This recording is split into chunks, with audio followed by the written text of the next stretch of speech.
Little shorts RJ शीतल के साथ। इस लॉकडाउन ने जहां हमें एक तरफ बांध के रख दिया, वहीं हमारे कुछ रिश्ते जिनमें हम बंधे तो हुए थे पर शायद साथ नहीं थे। तो ये लॉकडाउन उन रिश्तों में नजदीकियां जरूर ले आया है, जैसे कि त्रिपुर और उसके दादू का रिश्ता। अब 12 साल पहले तक, जब तक त्रिपुर 8 साल का था, अपने दादू के साथ खूब टाइम स्पेंड करता, खेलता कूदता मस्ती करता। लेकिन जैसे जैसे बड़ा होने लगा ना, उसकी प्रायोरिटीज, उसके दोस्त बदलने लगे। लेकिन अब 12 साल के बाद इस लॉकडाउन के चलते लूडो खेलते खेलते त्रिपुर और उसके दादू फिर से बडीज बन गए थे। और हर शाम की तरह उस शाम भी दोनों लूडो ही खेल रहे थे कि अचानक से त्रिपुर के फोन पर मैसेजेस का सिलसिला शुरू हुआ। अब जैसे जैसे त्रिपुर वो मैसेजेस पढ़ रहा था, उनके रिप्लाई कर रहा था, उसका मूड खराब होता जा रहा था। तो त्रिपुर के दादू कहने लगे, क्या बात है चैम, मूड खराब लग रहा है तुम्हारा आज? तो त्रिपुर कहने लगा, छोड़ो ना दादू, आप ही समझोगे। तो त्रिपुर के दादू मुस्कुराते हुए, अपना चश्मा उतारते हुए कहने लगे, बात करनी है तो सिर्फ मोहब्बत की करना, जिक्र करना है तो सिर्फ प्यार का करना, हैंगओवर जरा इश्क का हो रखा है, सुनो मुझसे आज कोई सवाल मत करना।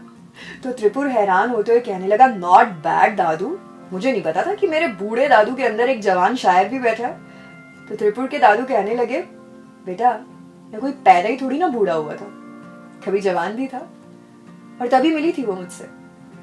एक साथ एक ही जगह पर काम करते थे हम, थोड़ी नादान थोड़ी समझदार, कभी नखरे दिखाती तो कभी अपना बना के हक जताती।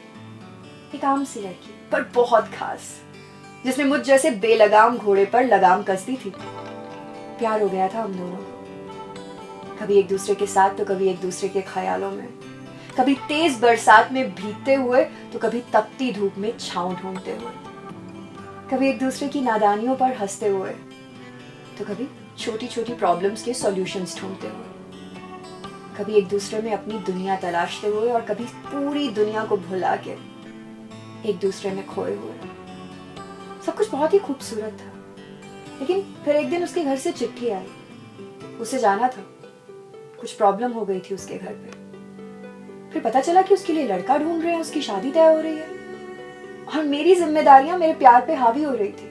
अगर प्यार को चुनने जाता तो बहुत सारे रिश्तों को अपने पैरों तले रौंदना पड़ता मुझे, और इस बात की इजाजत तो मेरा प्यार करने वाला दिल भी नहीं दे रहा था। लेकिन उसकी शादी से पहले मिले थे हम लोग एक बार, बड़ी नाराज थी मुझसे, जिंदगी से, हिंदी फिल्मों से भी, उन फिल्मों से जिनमें प्यार करने वाले आखिरी में मिल जाते हैं। मेरे गले लग के खूब रोई थी, पर जानती थी कि ना तो वो मेरे साथ ठहर सकती है और ना ही मैं उसके साथ चल सकता हूँ। जिंदगी के कई रंग दिखाती हुई, जिंदगी की एक नई तस्वीर दिखाती हुई, मोहब्बत करना सिखाती हुई चली गई वो।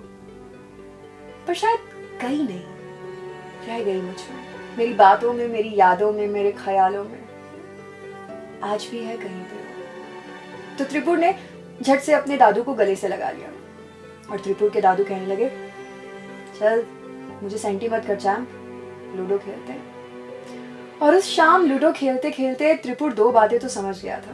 पहली ये कि ये दादू लोग जो होते हैं ये जवान भी होते हैं कभी, और हमारी फीलिंग्स को अच्छे से समझ सकते हैं।